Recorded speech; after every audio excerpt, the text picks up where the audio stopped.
오늘 본문의 말씀에서 주님께서는 예루살렘의 멸망과 더불어 마지막 대환란의 날에 있을 일들을 말씀하고 계십니다.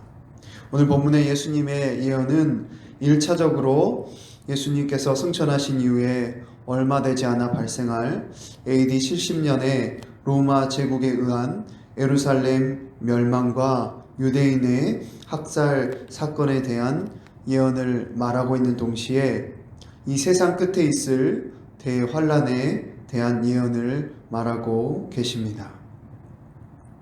오늘 본문 14절부터 하반절, 14절 하반절부터 20절까지 말씀에서는 그러한 환란 날이 얼마나 크고 극심한 것인지를 보여주고 있습니다. 여기서 나오는 표현들을 보면 환란 날에 있어질 일들은 급작스럽게 이루어질 것임을 말합니다. 그 환란 날이 얼마나 급작스러운지 지붕 위에 있는 자는 내려가지도 말고 밭에 있는 자는 겉옷을 가지러 뒤로 돌이키지 말라고 말씀하십니다. 마치 소돔과 고모라에 임했던 재앙과 같이 걷잡을 수 없는 환란이 닥치게 된다는 것입니다. 본문 19절 말씀에는 하나님께서 창조하신 시초부터 지금까지 이런 환란이 없었고 후에도 없으리라 이렇게 말씀하십니다.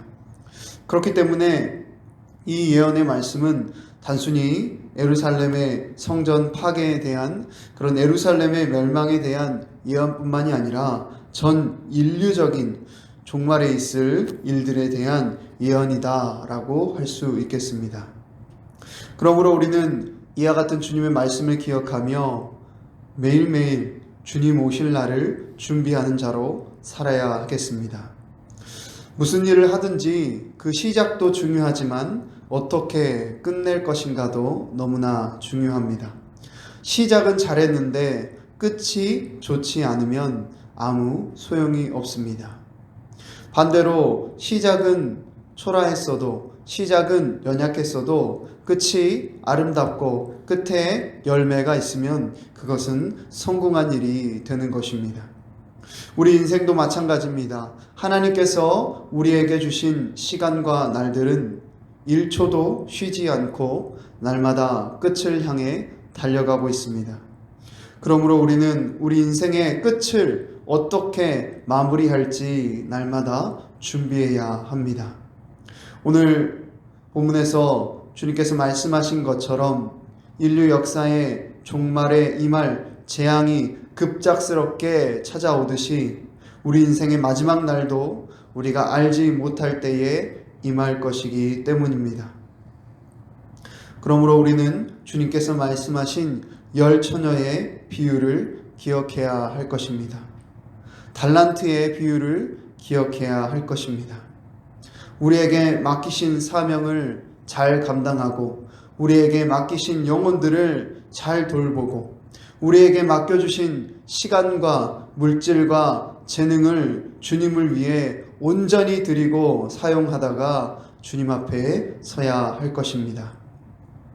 이 자리에 함께한 저와 여러분들이 우리 인생의 끝날이 날마다 가까워지고 있음을 기억하고 그렇게 주님 오실 날을 예비하며 큰 환란의 날에도 구원 되시는 그 예수 그리스도를 소망하며 그 예수 그리스도로 인해 놀라운 기쁨과 승리를 누리게 되시기를 간절히 바랍니다.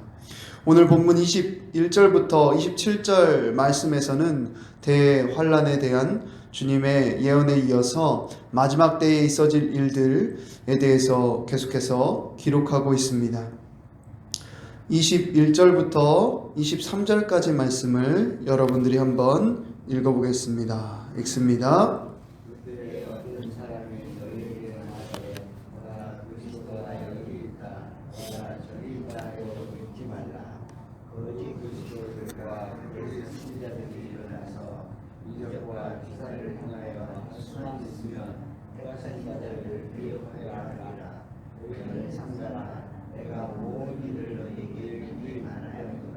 아멘.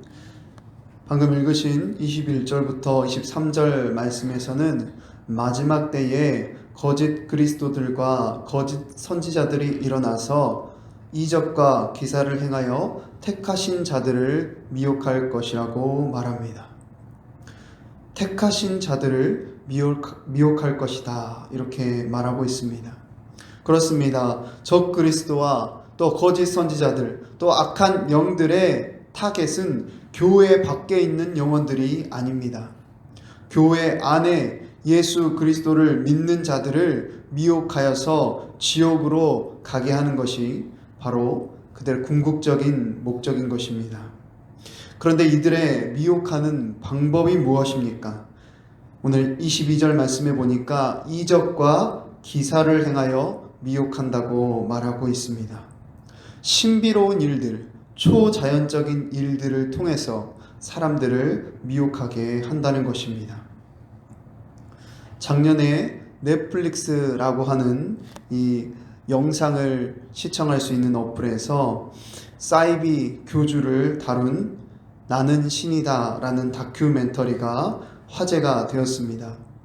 우리가 생각할 때는 너무나 평범한 동네 아저씨, 동네 할아버지 같아 보이는 그러한 교주에게 수만 명의 사람들이 미혹되어서 그를 하나님처럼 믿고 따르는 모습이 낱낱이 드러나 있는 다큐멘터리였습니다.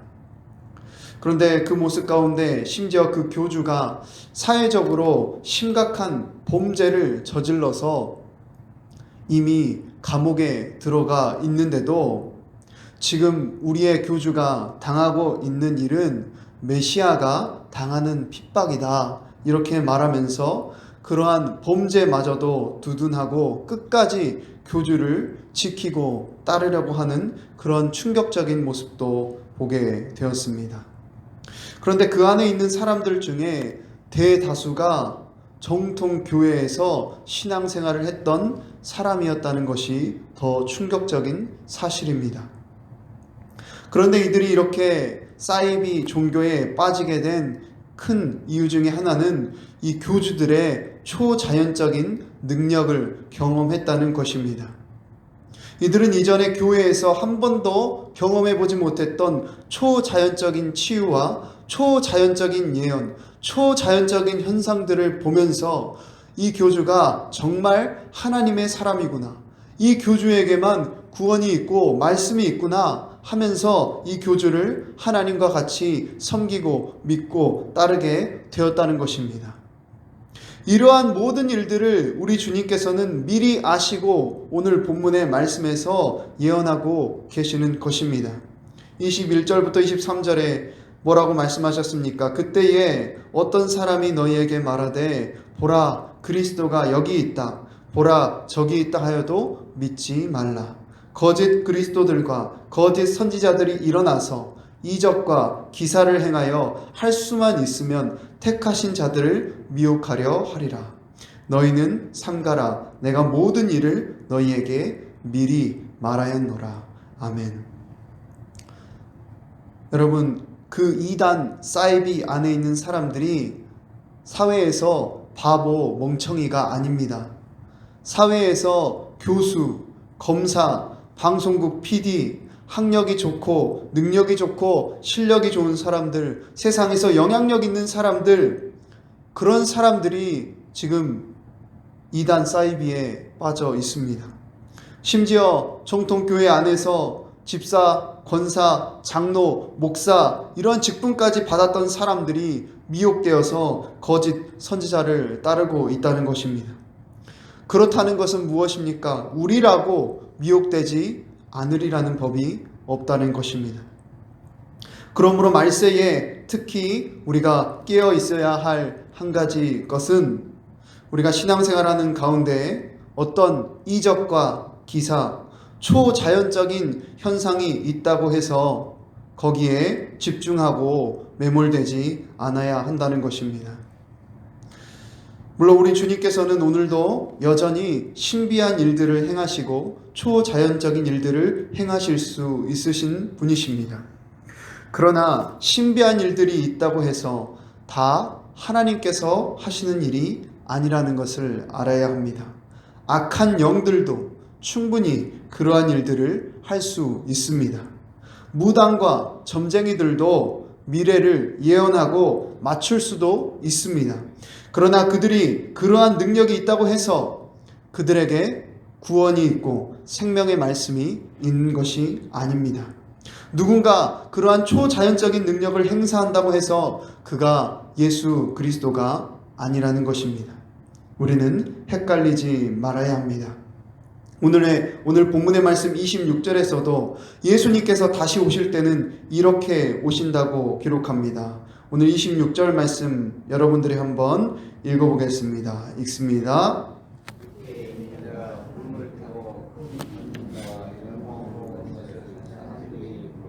아멘. 예수님께서 어떻게 오신다고 말씀하십니까? 구름을 타고 오실 것이다 이렇게 말씀하십니다. 또 사도행전 1장 11절엔 이렇게 말합니다. 이르되 갈릴리 사람들아 어찌하여 서서 하늘을 쳐다보느냐 너희 가운데에서 하늘로 올려지신 이 예수는 하늘로 가심을 본 그대로 오시리라 하였느니라. 아멘. 사랑하는 성도 여러분, 우리 주님께서는 이 땅에 오실 때 적어도 한국 사람으로는 한국 사람의 육체를 입으시고 오시지는 절대 않으실 것입니다. 우리 주님께서는 2000년 전에 육체를 입으시고 이 땅에 오신 그 모습 그대로 이 땅에 다시 오실 것입니다. 구름을 타고 올라가신 그 모습 그대로 구름을 타고 이 땅에 임하실 것이라고 분명히 말씀하셨습니다. 모든 육체가 그것을 보게 될 것이라고 말씀하셨습니다. 그러므로 미혹되지 않게 깨어 있어야 하겠습니다. 이러한 예수님께서 구름 타고 오신다라는 말씀조차도 이단과 사이비 교주들은 그 말씀을 또 상징적으로 해석하여서 우리 교주에게 예수 그리스도의 영이 임하셔서 성령님이셔서 그분이 우리의 메시아다 이렇게 말을 합니다. 그러므로 우리가 이 마지막 때에 깨어 있어야 하는데 특히 하나님의 말씀을 상징적으로 해석해야 할 것을 문자적으로 해석해버리고 문자 그대로 우리가 받아야 할 말씀을 상징적으로 해석하면서 정통교회에서 말하지 않는 그러한 교리들을 말하며 미혹한다는 것입니다. 그러므로 교묘히 틈을 타고 들어오는 이러한 이단의 미혹에 넘어가지 마시고 교회 안에서 이루어지는 성경 공부와 구역 모임에 적극적으로 참여하시고 참석하셔서 마지막 때를 잘 준비하는 깨어있는 저와 여러분 되기를 바랍니다. 이 자리에 함께한 저와 여러분이 마지막 때에 있어질 일들을 주님께서 미리 말씀하셨는데 이 말씀을 기억하며 시대를 분별하고 영적으로 잘 깨어 분별하여서 오직 예수 그리스도만을 따르고 섬기는 은혜가 가득하게 되기를 간절히 바랍니다. 기도하겠습니다.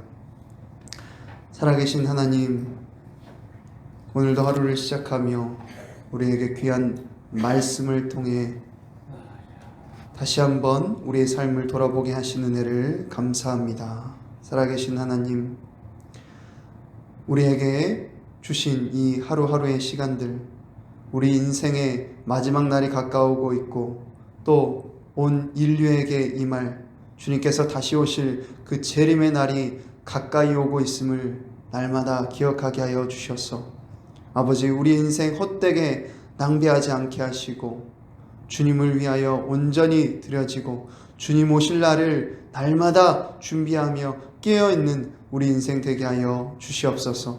주님께서 우리에게 맡기신 그 사명, 주님께서 우리에게 맡기신 그 영혼들 잘 돌아보며 섬기게 하여 주시고 주님께서 우리에게 주신 시간과 물질과 재능과 달란트를 온전히 주님을 위해 사용하고 드리다가 주님 앞에서 주님 앞에 칭찬받는 우리 인생 되게 하여 주시옵소서. 마지막 때에 적 그리스도들과 또 거짓 선지자들이 일어나서 많은 이적과 기사로 미혹하고 넘어뜨리려 할 때에 깨어서 분별하게 하시고 말씀 위에 굳건히 서게 하여 주셔서 악한 영들의 또 악한 선지자들의 미혹에 넘어가지 아니하고 주님께서 허락하신 이 귀한 교회 공동체 안에 온전히 거하여 주님만을 온전히 섬기고 따르는 우리 인생 되게 하여 주시옵소서.